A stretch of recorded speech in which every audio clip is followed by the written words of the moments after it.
Hello, everybody. Welcome to Season 4, Episode 7 of the CR Sports Podcast. And it's more baseball, Garrett, but we have training camp that has now started here in the NFL. And that's really, we're going to start things off today with the running back crisis that's going on. Tell us a little bit about that. Yeah, well, in case you're not watching the Orioles put a whooping on the Yankees right now, you can listen into us talking about the NFL running back crisis. Indeed, Michael, there's really no need for these teams to sign running backs to long-term deals. I think I saw a tweet about it. It's like draft a running back, play out his rookie contract, franchise tag him if you really want to, and then just redo the cycle and draft another one. And I really can't blame them. It's the harsh truth. I see where these running backs are coming from. They see every other position getting these big contracts, record-breaking deals. Like it feels like every year someone just breaks the record for highest paid at their position. But the running back's just so replaceable. You look at the past champions, none of these guys are like first overall, second overall picks. Even rarely are they first round picks. Isaiah Pacheco was like a sixth rounder. Exactly. And they're moving on from guys like Clyde Edwards-Helaire, a guy they drafted a lot earlier in the draft a few years ago, and Pacheco is just more effective at this point of his career. And it's a sad truth, like I said earlier, for these running backs because they are so vital to teams' offenses. But it just shows, and it's proven, that as more years go on, the legs of these guys, their knees break down, and it doesn't really work out for teams in the long term. The one guy where I can make an exception in basically the history of the NFL, there's only a few, but Emmitt Smith was really one of those guys where over like 15 years he was able to play the position and still be very good. But you don't really look at teams anymore and say they won because of this running back. They won with this running back, but they didn't win because of him. And Emmitt Smith's really the last guy I could point to saying the Dallas Cowboys won a Super Bowl and had the dynasty because of him, and he deserved everything. Another guy that really stands out to me was Adrian Peterson. He was really good for a really long time, even with a couple different teams, but mainly with the Minnesota Vikings. He was so dominant for a while. But you throw out a guy like Sony Michel, he just retired from the NFL after 5 years. Like, I think he sees where the NFL is trending. The NFL is a violent sport. Like, it's hard to play, especially the running back position, 15 to 20 years and not have health setbacks for the rest of your career. I mean, the concussions, just the full body injuries you get up and down, the soreness week in and week out, it really changes how you live the rest of your life. Well, every single play you could be getting absolutely destroyed by these 300-pound defensive linemen and linebackers. You know, it's just a beating your body takes over years and over carries. And I feel for these guys, but to act like they should be one of the highest paid positions in football just isn't accurate and not true, because teams are making a risk when you're giving out contracts like that, and it's a big risk. You saw what the Cowboys did with Ezekiel Elliott. You see what a lot of these guys do when they overpay running backs. The Giants and Joe Shane are being very smart about Saquon Barkley, and he held out technically, and it didn't work. And Le'Veon Bell's another guy I look at. How'd it work out for him? After he held out in Pittsburgh for your Steelers, it just was awful since then, and he wasn't good at the Jets, and he actually said recently that he regrets holding out because it wasn't good for his career, even though in the moment he really thought that was the best option. But what I'm trying to get at is these running backs holding out, it really doesn't benefit them because they're going to get worse as the years go on with them. So they basically have to, just take what they got. Really, it's hard to say, but Derrick Henry's kind of proven that you can do that. Nick Chubb has kind of done that.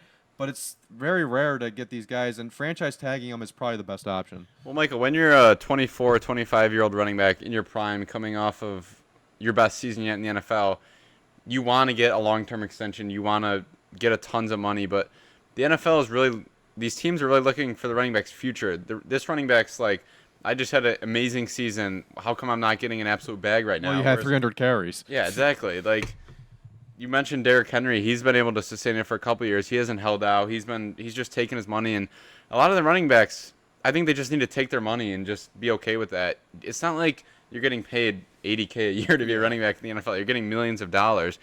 I know it's a physical game, and I know you see these wide receivers, these quarterbacks, even linemen on both sides of the ball getting these record-breaking deals. And I know you can be like, that should be me, that should be me, that should be me. But running backs just don't last very long, and they're just so replaceable. And realistically, what are they really going to do by complaining about all this? They have no power in this situation. They can't do anything. Holding out only hurts them. That's really the case. They think it hurts the team, but the team can draft a running back and plug him in right away, and he's going to be effective if you draft a good guy. And the majority of the times you see with running backs, it's not that hard to draft a good running back, late in the draft especially. Yeah, and Michael, you mentioned it earlier with maybe the outlier being the Cowboys dynasty there. Yeah. But look at the Patriots dynasty. You can name maybe 10 different running backs, Exactly. even more that they had during that run. You look at the 49ers had it going for a while. Now the Chiefs are building a dynasty. There's not one running back that you point out like that guy was there the whole entire time. He's the reason why they were so successful. It's just they can bounce from guy to guy and still be successful. If they can do that, that's what they're going to do. I mean, why pay money to a position where you can just pick another guy the next year in the draft in the 6th or 7th round instead of paying a guy $100 million for 3 years? Like, it's just an easy decision for GMs to make at this point. And I get where it's frustrating for some of the players, especially Saquon Barkley, what he had going on. You know, he held out really for just a tiny bit and basically didn't get any more money than the franchise tag. And he's really the whole Giants offense last year. I understand that. But that also doesn't really help you out all the time, Saquon, because you've been injured in the past. You just got to way more carries. And, you know, that's a harsh truth that you really just have to accept at that position. And, you know, the running backs, they are complaining about it, and I do feel for them. But at the end of the day, teams are doing what's best for the team.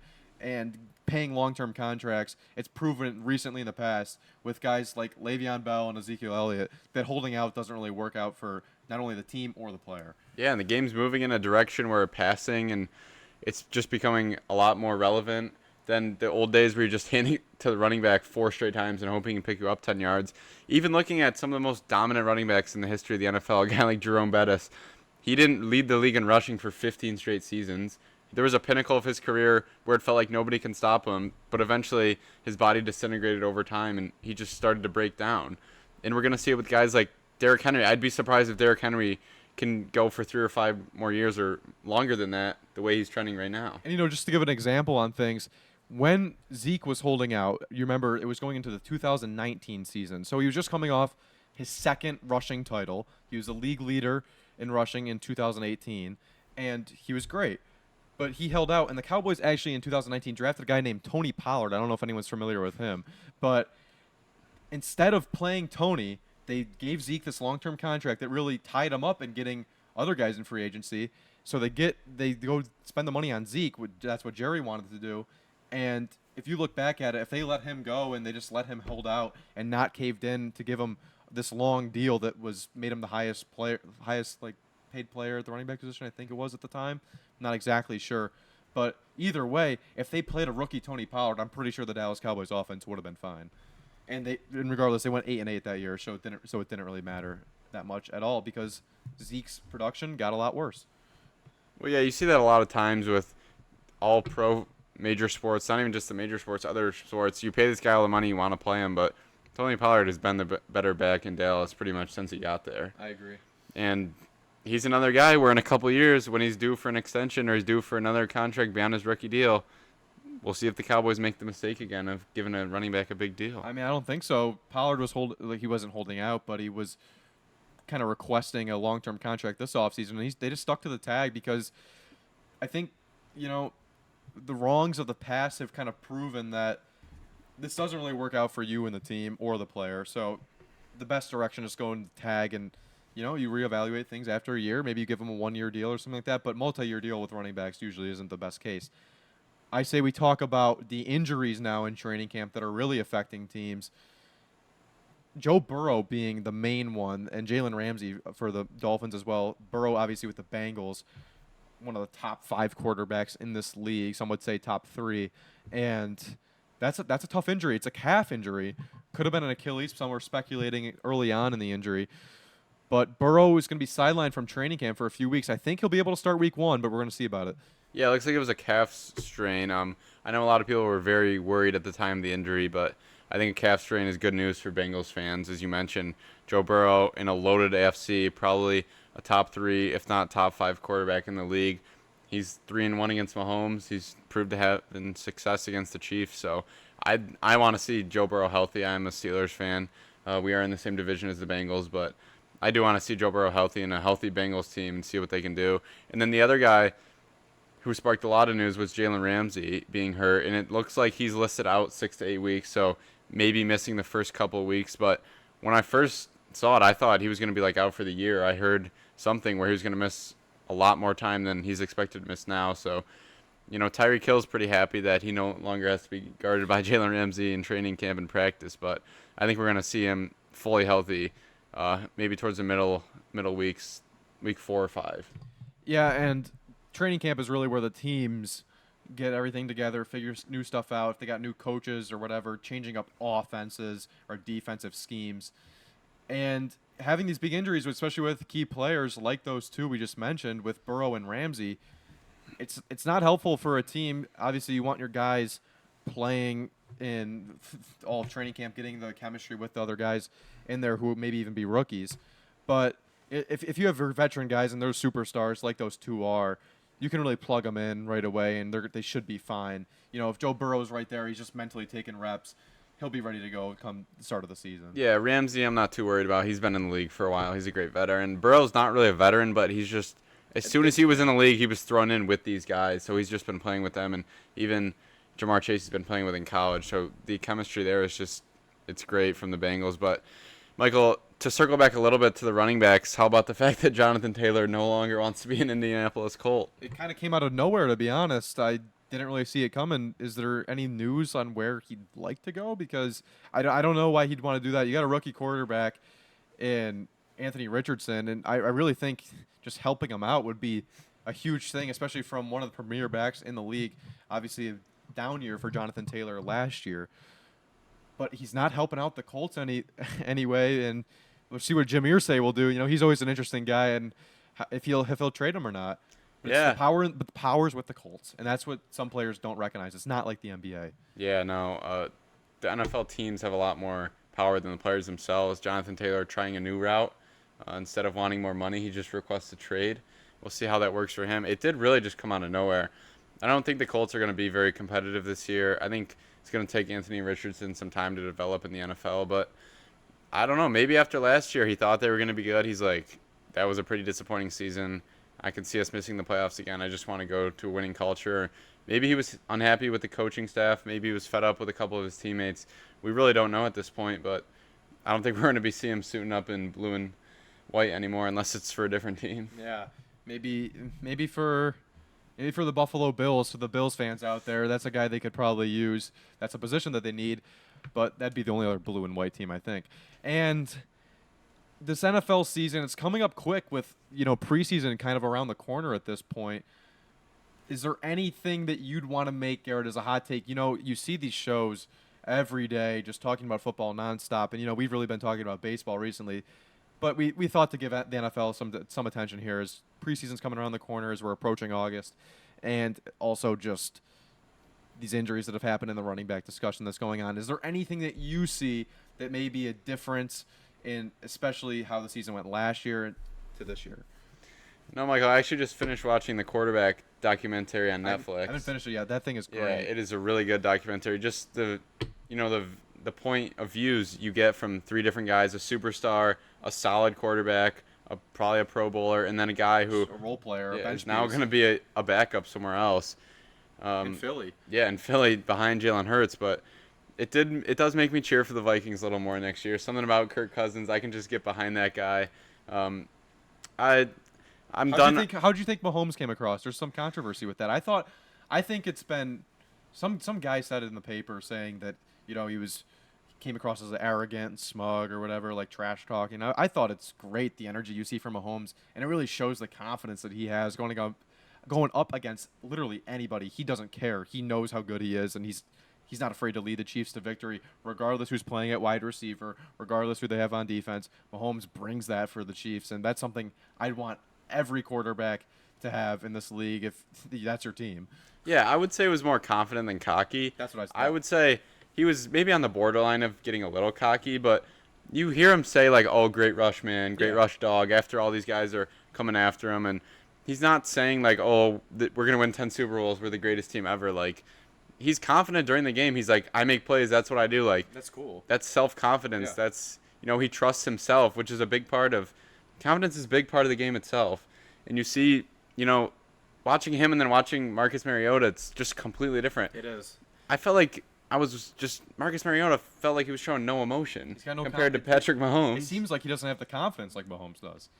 Yeah, Mahomes' confidence is just off the charts. I mean, but his the thing his is, workouts are something else too. the thing with Patrick Mahomes is you see how hard he works in his workouts, and that's the case with most professional athletes. But he deserves the right to be confident because he's worked so hard for it. And he's been on the stage before. I love that line where he's like, I think we match up better against the Bills, but I want the Bengals because we're 0-3 against the Bengals. I want to beat them.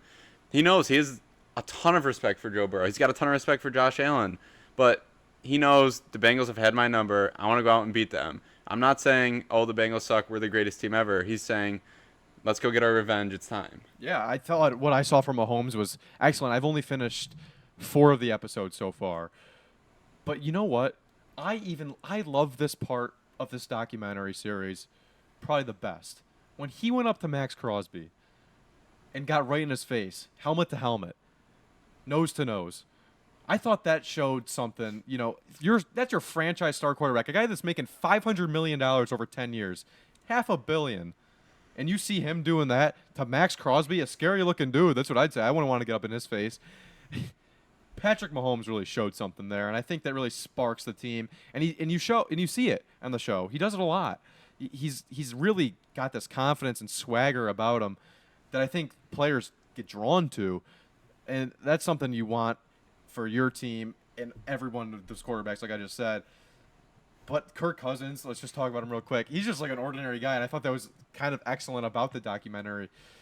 It made it seem like, he's an ordinary guy, but he puts in all of this work to remember the plays and just, he's getting hit all the time too, and he's not like some big, crazy athlete that some of these guys are, and it shows that it's more of his talent with throwing the football than anything, and his memory as well. And it shows also that a lot more goes into throwing the football than just throwing it.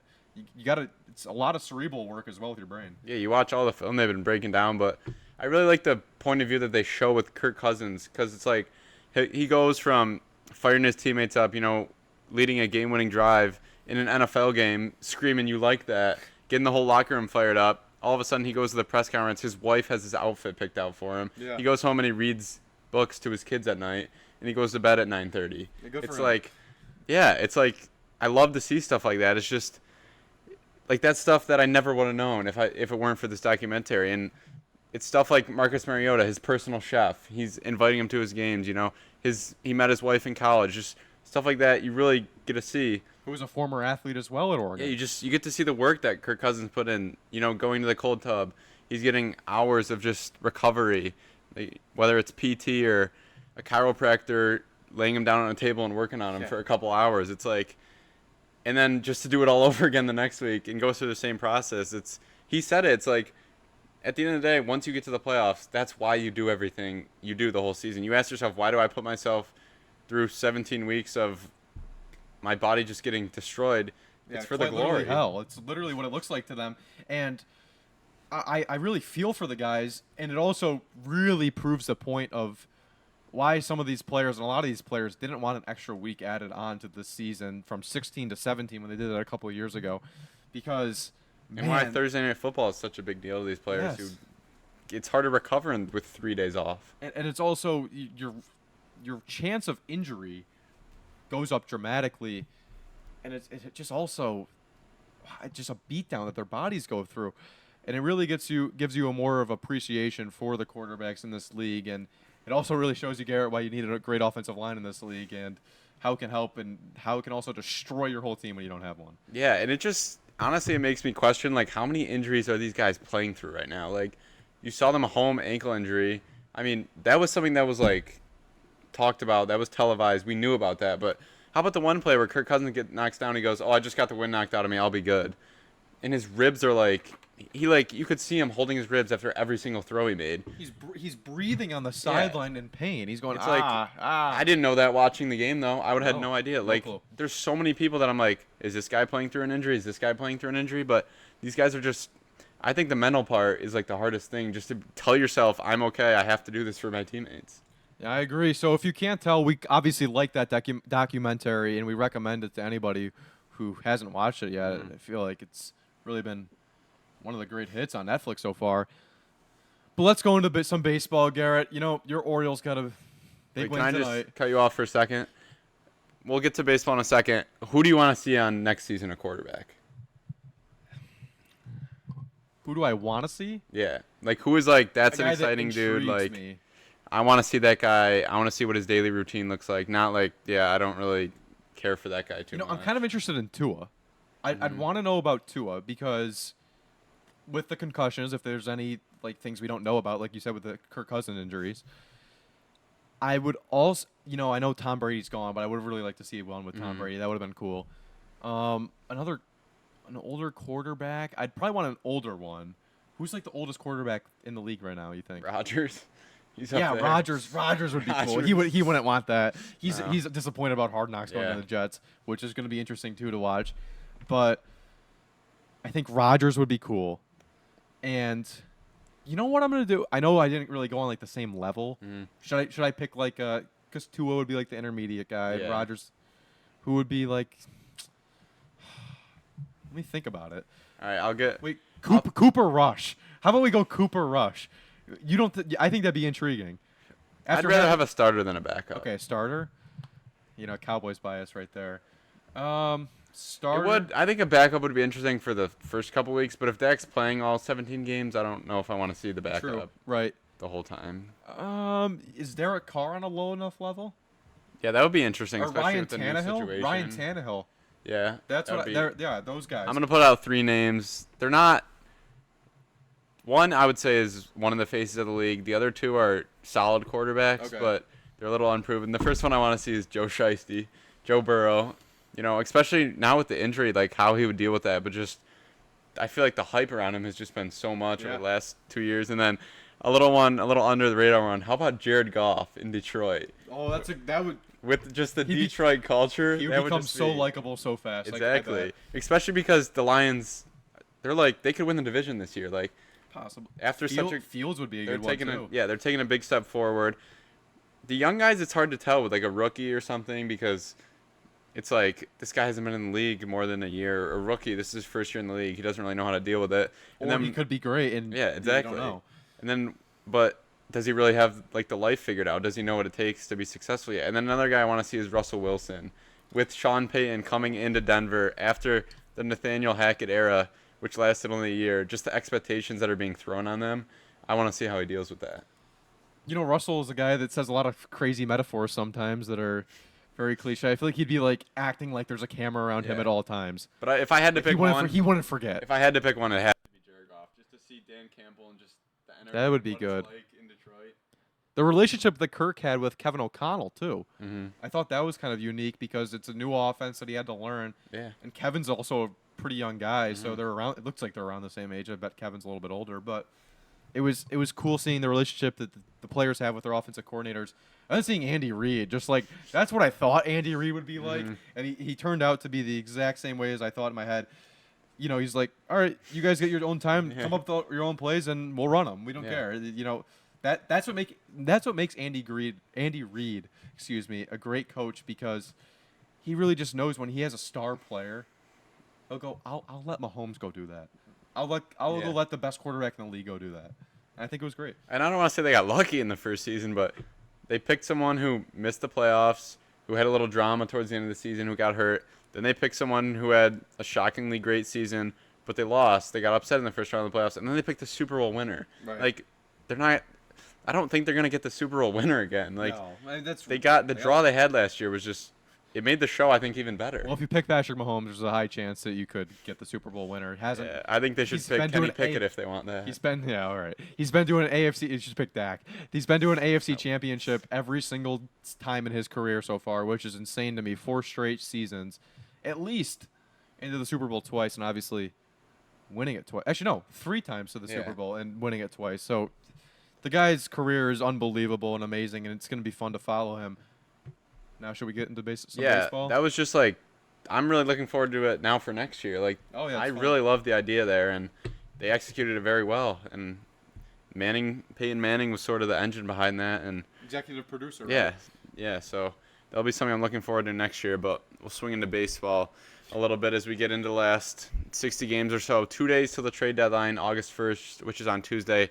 We're starting to get some deals going down, and the Texas Rangers, man, it's World Series or bust for them right now. It's insane. Max Scherzer is now a Texas Ranger, and who else did they? Jordan Montgomery. Yeah, and Jordan Montgomery. So, the Mets. It really shows the collapse that they had, though. this season. They went all in with older guys, older veterans. We've been talking about it, and now Max Scherzer's gone, and the Rangers, this is what they needed. They needed pitching. They're fine in the bat department. They've been hitting well. If they get some pitching, and they just did, they got some two good guys. The question is Max Scherzer going to hold up in the playoffs? Because that's where he's had trouble over the past 2 years with the Dodgers and then the Mets. His arm is just given out, and it's not even that he's not a good pitcher. His stuff is great. It just he doesn't have the gas sometimes late in the season. And they're in a division title race with the Astros just being a game behind now.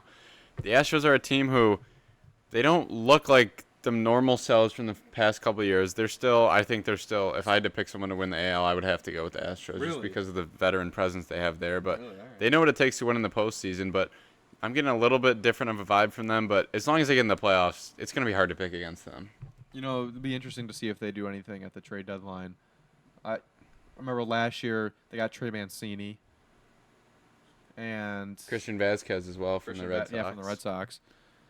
Two guys who were just rentals who both moved on. Yeah, and it helped them out though. Yeah, definitely. So, we'll see what they're gonna do, but the Rangers, you're right, Garrett. They're all in. And possibly the news of the week coming from the team behind them, the Angels are keeping Shohei Ohtani. And we've been talking about it for it feels like forever now.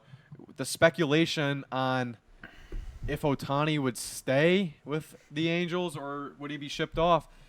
And I already broke it down before saying that this could be just they understand that they're going to make a lot more money between now and the end of the season by keeping Shohei Ohtani on the team with ticket revenue, sales, jersey revenue, whatever. They're going to get a lot more people through the ballpark, regardless if they're an Angels fan or not. People want to see Shohei Ohtani. Mm-hmm.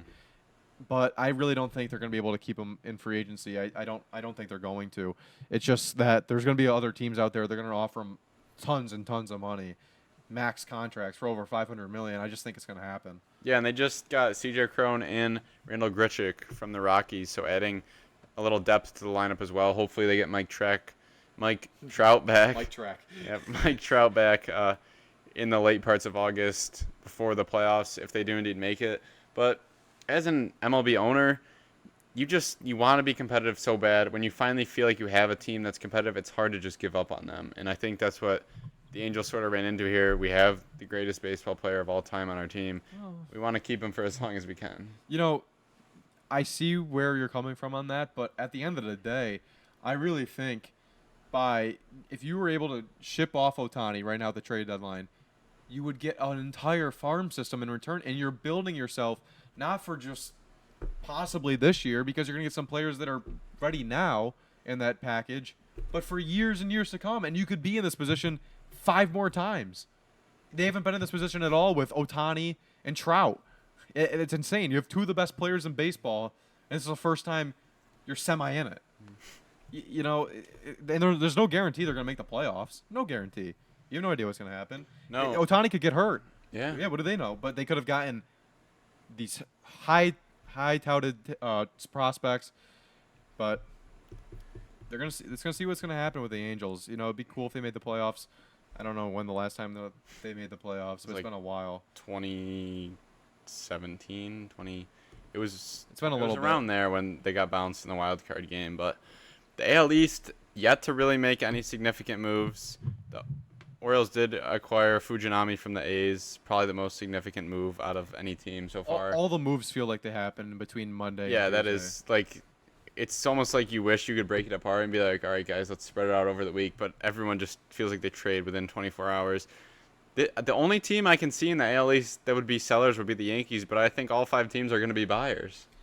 Yeah, the Yankees aren't going to sell. That the fans would go absolutely insane. There's no way they're selling. The only thing that I've seen is Gleyber Torres trade rumors with the Miami Marlins. They're making a push, but the Yankees obviously are holding on to Torres pretty tight. They're asking for a lot in return because Gleyber Torres has been one of their best hitters this year. He's the bright spot in that dark, sad lineup. Although Aaron Judge is back, and he had 3 hits last night. But Aaron Boone decided not to play him today because I don't know why. And Luis Severino, you might be going down to AAA. Yeah, I'll be interested to see. Maybe single A. What the Orioles, Rays, and Blue Jays do if they piggyback off each other, maybe play a little cat and mouse game. Like if the Rays go out and get somebody, then do the Orioles and Blue Jays feel like they have to go get somebody. But if no major move is made, do these teams just make little tiny moves instead? Or do they say, no matter what, we feel like we have to go get someone to separate ourselves in this division? Toronto's only 5 games back now with the Orioles. The Rays are going to be a game and a half back once the Orioles finish out this game. But I know the Orioles have been money, and they haven't. I'm not going to say that, actually. I can't jinx that. But No, say it. Go ahead. no, I'm not going to say that. The But Orioles have been money. no, well, that's not what I meant. There's another thing I was going to say, but Orioles fans know I can't jinx that. But this division's still wide open. There's still like 55 games left. It's true. And the wild card race is heating up as well. Yeah, you don't know what's going to happen. That's really what we're saying. It's baseball. But between the next 48 hours, between now and Tuesday, today's Sunday, the 30th of July, we're going to find out with this trade deadline what really happens and how teams are going to be shaping up. The Dodgers brought back Joe Kelly. Yeah, I love it. Joe Kelly, one of the weirdest players in baseball, I'll tell you that. I mean, I don't want to see it, but if we got a Dodgers-Astros rematch and Joe Kelly was on the Your mound, tongue might come out. that would be pretty electric. But yeah, the trade deadline a little bit significant so far. It's going to be a lot of it significant once we get I agree. into tomorrow and Tuesday. Yeah, so that basically is where the state of baseball is. But let's sum up this episode, Garrett. If you haven't seen Quarterback, go see it. That's the way you need to go do. Watch it on Netflix. It's really good. It's an excellent You're documentary. halfway through it. I've watched 4 episodes 8 so far. episodes. Yeah, so I'm halfway through. I'm on the I've second finished it. Definitely recommend it. Can't wait for next year's season. If you don't like Kirk Cousins after you watch it, then There's something wrong with you, is Yeah, what that's- Garrett is saying. and I don't know if I can agree with you on that. He's a guy who, I sort of liked him when he was on whatever you want to call the team from Washington. Well, the previous team, which was the Yeah, Washington Redskins. they He was were a the Redskin, Redskins. and now he transitioned over to the Vikings. But And I liked him, but now I like him a lot more after watching the documentary. And like you said, he's got a room where he's got all of his accolades, all of his game balls, and he said whoever made the room designed a perfect spot for the Lombardi Trophy to go. So I do hope he gets one in his career. I know I'm wrapping it up the show right now, but we got to mention the new ownership of the Washington Commanders with the Harris Group, and no longer Dan Snyder. I think running anyone the could have show. been better than Yeah, Dan really, Snyder. Dan Snyder was awful, but a new name is possibly in the horizon for the Commanders and Washington yet again. I don't know what they're going to go with. Is there anything that you think that they should go with?